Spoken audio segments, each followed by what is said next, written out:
Alright, recording this feels a little bit like the nasty old atheist telling the kids that Santa Claus isn't real just before Christmas. And it kind of is, in a way, going to be taken as a pretty nasty video, because what I'm talking about is that Jeremy Corbyn, electing him is not going to achieve what you all think it is. And I'm pretty concerned about this. I'm pretty concerned about how little people realise how everything works in this country and the world and under capitalism, but has to be done. So, without further ado, I'm going to give you two important reasons why I think the revolutionary far left should not be promoting Jeremy Corbyn, and we're actually, in the end, going to be scoring an own goal on this one, a massive own goal for the far right and for the capitalists. So, point one, this country is not run by the Prime Minister of this country, or even the Parliament of this country. Though if Jeremy Corbyn does get in, about way over half the Parliament are going to be trying to undermine him, even from his own party. And that does bear remembering. But that's not what I'm talking about. What I'm talking about is international finance. This isn't some conspiracy theory or some nonsense. This is stuff that's actually happened in our history. When a Labour government, on a very relatively radical manifesto, was elected in the 1970s, the stock price of this country crashed. Is that because socialist economics doesn't work? No. Not that at all. It's because the international bankers and investment funds, the people who control the flow of money in the world, do not like socialism, and they thought the policies that their government had were too socialist, and so the rich people of the world essentially went on strike to undermine that government. And as you'll know, if you look at the history, the stock market crashed many points. Labour government had to call in the International Monetary Fund. This is the fund that, if you know anything about colonialism, they go around all around the world getting third world countries into debt and then forcing austerity programs and cuts on them.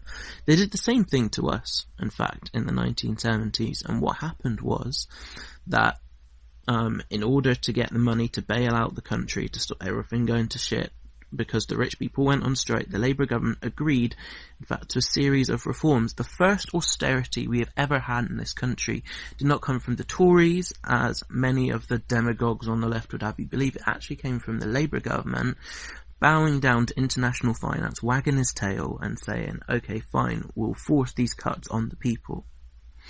Naturally, that led to a lot of people becoming very disillusioned with them, very angry. We had the winter of discontent, the strikes, which are well remembered by many people. And then what followed that was the Thatcher government and all of the nonsense that entailed. We'll go back to that in a bit, because there's some important points in that for point two. But the point here is that the international bourgeoisie got together and put a stop to the socialist program that happened then. Now, and they were able to do that. They were able to do that despite the fact that compared to today, the trade unions at the time were massive. Working class consciousness was massive. And I tell you what, a lot of the people still working at the time were people who were involved in World War II and the downfall of Hitler. Huge swathes of working class men knew how to use weapons, knew how to use guns. Huge swathes of the working class who didn't fight at the time were also very well prepared to organise and protect themselves. They've been through the Blitz, for God's sake, for example. I mean, people who survived going through the winter of content had also been through the Blitz. They knew how to deal with hard circumstances, very different to the working class in this country of today and what they knew how to put up with. But even despite all of that being the case, the left of the time was not strong enough, was not powerful enough to back up Labour's social reforms with movements on the streets, and they failed on that. And in the end, Thatcher got in. Thatcher won, and a big part of that wasn't just balance of class forces, etc., etc. A big part and international finance just winning. Part of that was also the kind of class consciousness that we had. Now, Leninists and all of that, even Leninists have this theory that the working class on its own can't reach more than what they call it, a trade union level consciousness, which sounds like something out of Scientology for me, but anyway. Despite that, this is something that, of course, all of the rich people in the Labour Party love. In fact, probably the Conservatives love, because it's the idea that on our own, in our trade unions, the best we can do is like argue for better and better and better wages, maybe have a bit of solidarity with each other, but the main force for political change has to come from a party, either some revolutionary party from below or above, by voting in social programs for Labour, the Labour Party. And that's the nonsense, that's a self-fulfilling prophecy that was fed to us at the time. As a result, if you talk to some of the syndicalists on the ground at the day, they were very frustrated because people had the strength in their workplaces when they were going on strike, where they could demand so much that the bosses would just come out to them, open up their books and say, look, we've actually given you all the wages we possibly can. There isn't anything more money to give you. So what can we do with your strike? Now, what the syndicalists would say at that time, being in that they believe working class people can do a lot more better than asking just for wages on their own, they were saying, look, why didn't we just go out and say, look, okay, you can't give us money, give us control, turn this workplace into virtually a cooperative. Then fine, okay, we'll go back to work. You can have a little bit of a wage as a manager, but that's it. People didn't do that, and they didn't have the theory to do that, because the socialists of the time had not tried to teach people that. They wanted to have the control of the political agenda of the working class to themselves, as they believed, self-fulfilling prophecy again, they were the vanguard. And the moderate left and the Labour Party was very happy with this, because it meant that people's political aspirations were just limited to voting for them. So this whole promoting of the Labour Party, promoting of voting, promoting of politics being mediated by a party, all added together to the failure of the left at that time. And I believe that is one of the very reasons that Thatcher could get power. If we'd argued for workers' power in the workplace, then we might well have had a lot more resources to be able to fight back against her at the time. Anyway, that's another story for another time, like I said before. As well as this whole balance of class forces, international monetary stuff that we talk about, with the limits on what can be achieved through Parliament, as well as that, there are also other factors. One of those is internal. So we know that if Jeremy Corbyn is in charge, a lot of his MPs are not going to be happy with him, are going to be trying to undermine him at every turn, internally. And also, more importantly, and this is something that happened in the 70s as well, is the state apparatus. This country has you wouldn't notice it necessarily just looking, but a very, very strongly developed police force and internal intelligence service. Because this is a country that don't forget, this is a country with that had one of the biggest empires in the world, and they had to keep control of that somehow. And in the 70s, we know very well, in one of the Labour governments, that people within MI5, we don't know how far this went, but they were planning a coup. And this is something that's happened to leftist governments all across the world, having constantly overthrown by coups. In the end, it didn't happen, probably because the Labour government wagged its tail, gave in, and did all these cuts. But we know for a fact that there were intelligence officers sniffing around, seriously talking about who would be in charge if they overthrew the Labour government, because they were thinking it might come to that. And we've seen that happen before. We've seen that happen in Chile, where Allende was overthrown by people intent on a right-wing coup because his policies were too socialist. We've seen that just this week. Evo Morales in Bolivia, his government is too socialist, so the international bourgeoisie, the intelligence services of the world have sponsored basically a coup where he's had to resign because of all the right-wing violence from below. This is something that really happens, like, very regularly to socialist governments. And this is the kind of thing that we'd face in the case of a Corbyn government, potentially. If he tries to nationalise too much, people might try and get rid of him. Unlikely that the first case this would happen, some military coup from above. What they would do initially and this is almost certain to happen, it's already begun, they will pay the far right from below to rabble-rouse, to agitate, and create a violent street movement against the policies of Corbyn. The far right is already beginning to do this, already beginning to turn its attention from racial stuff onto the left. That's already happening. Look at Tommy Robinson's feed, look at local far right parties' Facebooks, they'll all be going on about Jeremy Corbyn right now. That's a fact. And they are going to be paid with mega bucks if Jeremy Corbyn wins to keep things in check. And so we're going to face a resurgent far right. Now the question we have to ask is, not only are our unions strong enough to stand up to international capital, are our movements strong enough to fight off the far right if we see a resurgence? Because in the 70s they were fucking huge. If you look at the National Front, they had thousands of people on the streets intent on causing violence and trouble, and it was only because of organisation in working class communities also bringing thousands out onto the streets, often from immigrant and Jewish working class communities, that we managed to put a stop to them. Do we have the forces to do that now? Do we have the know-how of how to fight back? I don't think we do. Looking at the majority of the left people I see, most of them do not have the organisational knowledge, they don't know how to fight back, and we don't have that integration with our communities that mean we can just call out thousands of people at the drop of the hat. I think most leftists that I know do not even speak to their neighbours, let alone their street. This is not something that we're going to be able to fight back against easily. So we're going to face a lot of serious trouble. We do not have, what I'm saying overall with all of this, what I'm saying is simple. Right now, at this moment, we do not have the forces on the streets to back up a socialist government. As such, any attempt by Jeremy Corbyn to do even half of his policies is certainly going to fail. It's going to be pushed out, overthrown, destabilised, kicked out. Probably, as soon as he's all done a soft Brexit, that's what's more likely to happen.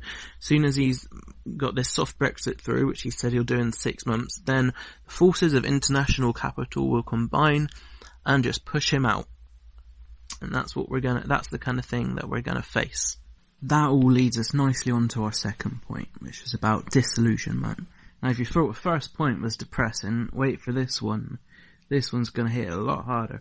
And that is because a lot of the revolutionary left understand all of the things that I've been talking about so far. They know that very well.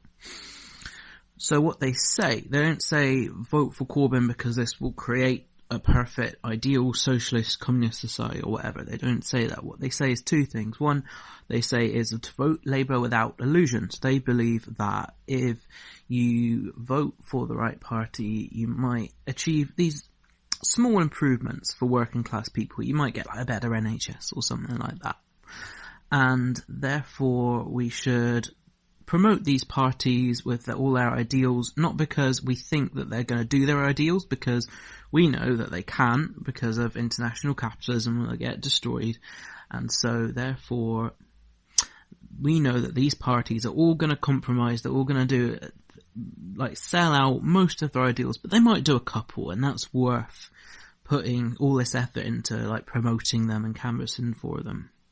The second more crazy ass idea is that they think that if there is a Labour government that then does not do what they were supposed to, then this is the perfect set of circumstances to make people into revolutionaries. Maybe if everyone sees that their vote is meaningless in front of them, instead of us telling them, maybe if they see it for themselves, people will suddenly say, aha, democracy was all a sham, therefore we'll take to the streets and make socialism ourselves. Is that gonna happen? No. That is not something that has happened in the past when people have tried that strategy. That is a strategy that has been tried and that has failed. What I think that happens when we do that strategy of promoting Labour without illusions, or whatever you want to call it, is that it tends to end up, in the end result, is that actually people get a lot more apathetic and a lot more disillusioned with politics and with the left, especially with us, especially on the revolutionary left, because don't forget, if we've gone around knocking people's doors, telling them to vote Labour, telling them to register to vote, they're going to remember that. So then when we can't turn up later on at a union meeting or whatever and say, no, we should strike for more days, no, we should go on a wildcat strike, no, we should do this or that or do this, what people will do is they'll remember that we, before all of that, we were telling them all to go out and vote. We were telling them all to promote Labour, that this wonderful society was just out of reach, just at our fingertips. And they're going to remember that we went around saying that and we were wrong and it didn't happen. And if we were wrong about that, why would we not be wrong about everything else? Why would our strategies about strikes not also be wrong? Because don't forget, at the moment, like, people have seen what living under austerity is like, and it is horrible. And despite the fact that we've not done very well in combating it, people do still have a little bit of time to listen to what we have to say. If what we say to them now, when they're listening, is vote Labour, vote Labour, vote Labour, and it doesn't work, do you think they're going to listen to us again? Do you think that when Labour fails, they're going to come back to us and say, what now? No, that's not how that happens. It's not how it happened in the past. What we've seen happen in the past is people go in two kind of directions when we do that. One direction is people just give up on the whole thing. They just go completely apathetic and don't decide, I'm not going to be involved in politics. I'm not going to vote, not because I've got something else, just because fuck it, there's no point. We have no real say on anything that happens in this country. And those people are not going to listen to the left either. And this is something important actually, a lot of people I see, like Labour supporters, go around telling everyone how apathetic they are for not voting, telling them off for not voting. If you look at historically, the reason people have that attitude of not voting is because of betrayals of people on the left and all this false hope that people have gone around stirring up that they've seen and they've just given up on. This is things that people say to me. I've had people say to me, look, you have all these politics, but I tell you what, in 30 years, no politician who's stood up and promised me has ever done anything that he's promised. That's what one particular single mother told me.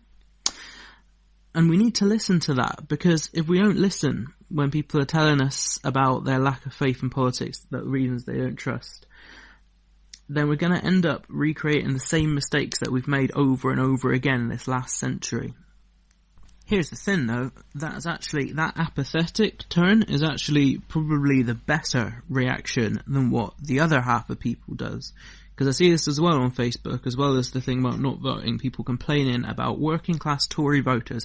How do you think that happens? That people who are in a working class job, working class neighbourhood, end up supporting the Tories? Well, I'll tell you, when people try the left, in their minds, that's what they've done. They voted for the left. It's not pulled through. They've done what all the revolutionaries told them to do by voting Labour, and it's not, all the things they promised have not happened. What do people do? What people do is they start thinking, well, we'll turn somewhere else for protection. For example, nationalism. Maybe by working together with the rich on the basis of, say, whiteness, of our national identity, for the economy, or for religion, something like that. Maybe we can achieve some small improvements for ourselves that we aren't achieving anywhere else. Now, this attitude goes back, in fact, we all hear about this spirit of 45 government, and the Labour government was so lovely and gave us the NHS. Who paid for that? The people who paid for that were people in British colonies who the Labour government ruthlessly exploited. They ruthlessly exploited those people, using British working class troops, who they'd still kept mobilised long after Hitler was defeated. They used those same troops who were conscripted to break strikes in this country. That's another story for another time. I won't go too into that. The point here is that they rebuilt the British economy. They rebuilt the wealth of all of the rich in this country by stealing from other countries, and to get us to consent to that, they paid us off. And so a lot of the patriotism you see in working class communities today directly descends from the people who went through the war and accepted that dirty deal of, if you just be patriotic and serve the flag, yes, you'll have your NHS, you'll have your benefits, you'll have your GPs, all of that. That's why, still today, no one my age thinks it's smart, like, worships the royal family. But I tell you what, my gran still got her, like, tea set of all our mugs with the Queen's face on it. There's a reason for that, because that generation really did give something up in order to get what they got. And it wasn't what we're all told, that it's because they were smart and voted Labour. It's a lot more to it than that. Moving on, in Europe today, we tend to see that happen in a different way. It's not really about like dirty compromise between the left worshipping the royal family. What we get instead is people turning towards the right, often the far right. So countries where the left has failed to beat austerity, or left-wing parties have failed them, people start joining street movements with the far right. We definitely saw that in the past in this country. But we also see a more passive thing of people becoming working class Tories. We definitely saw that in the 80s. Now, this is something that the old folk won't probably tell you, because the left has a habit of not worshipping, celebrating defeat as though it were a victory. And often brushing the biggest victories that we've had under the carpet because they're a bit scary and militant for people in modern times. So the 80s is often held up as this like paragon of like working class victories where everyone was like on pickets with the miners' strike. A huge and significant and important minority of the working class was, and the miners did get a lot of solidarity, but they did not get by any means the whole of working class people on their side. A lot of people actually didn't like them. A lot of working class people at the time voted for Thatcher. They're ashamed people were ashamed of it now. They might not admit it, but they did. And the reason is because they saw what things were like under Labour. They still had cuts. They still had all the bad stuff. They had all these strikes, and they thought, fuck it. I need to live. I need to buy my kids their Christmas presents. I need to get food on the table. We need a better economy than this. They thought Thatcher was the answer. For many of them it was. For a lot of people did very well under Thatcher. Working class people who had it the nous to get it together to like use right to buy their council houses. Of course sold it off, so then the next generations we're all fucked. That's why this whole OK Boomer thing's happened, and because there really was a compromise between older working class people that has sold my generation out. Anyway, that is the result of a Labour government selling out. Is you have a huge generation of people basically bootlicking for the rich because they felt by licking the rich's boots, that is the shiniest society you're going to get. It's better, more chance that economics will trickle down than if you try and take it and have your economy destroyed. That's the kind of thing people saw happen. Final point on this before I move to some kind of a conclusion is that something I've heard a few leftists say, normally most of them have been university students, surprisingly or not, is that under Labour maybe at least we'll have a better chance of fighting back. Maybe like we'll have bigger anti-austerity protests. Maybe once people have tried voting they'll think that like we'll go onto the street more. And I've dealt with that a bit already. But specifically is a really important point here as well, which is that in the anti-austerity fight against the Tories, things could have been a lot harder the last decade if we didn't have the like tacit, lame but still useful support of the trade union bureaucracies, of people in their local Labour Party clubs. They have been a fair bit of a help actually. Now, the problem is that once there's a Labour government, these people are going to want to prop up that Labour government and are going to be unlikely to help us. We've already seen this in like local areas where people were protesting their council week in, week out. Suddenly a Labour council gets elected and it all goes quiet because so many people drop out and want to give them a chance at least or something like that. We've even seen like in history some terrible sellouts where we've heard about the Toll Puddle, we've heard about the, can't even say that, the Toll Puddle Martyrs. You might have heard of that if you've been to the Toll Puddle Festival. Basically, they're a group of trade unionists back in the day, just before Victorian times, who were deported for trying to form a trade union. People stood up for them, and some of them got brought back home. And the celebrations of that, when we were starting to celebrate that around, I think it was the beginning of the 1930s, there was a very similar case where trade unionists in India which was ruled by the British government at the time, those trade unionists were facing almost the exact same situation, the same kinds of punishment by the British state in India. But we saw barely anyone, bar the Communist Party, doing anything to help them at all. Why? Because it was a Labour government in charge, a Labour government running India at the time, and they did not want to undermine them. So this is a very real thing, that when there's a Labour government in charge, actually, it's not that we see people, maybe ordinary people are more likely to rise up, I don't know, but the organised left just fucks off, a lot of them. And it's extremely hard to get anything done, especially in the first years, in the early years. Just nothing happens. So this argument that we hear people, if you hear them saying it, tell them they're wrong, because this argument is just total nonsense. And that, my friends, is what we are going to see if we spend too much of our energy now trying to promote a Labour government today. We do not have the forces on the streets to make Labour policies happen, even if they wanted to. It's highly unlikely that a Labour government will stand up to international finance. It's much more likely that they'll betray us like they have before. And the results of that will not be a resurgent youth movement of people going on strike, of people standing up for themselves.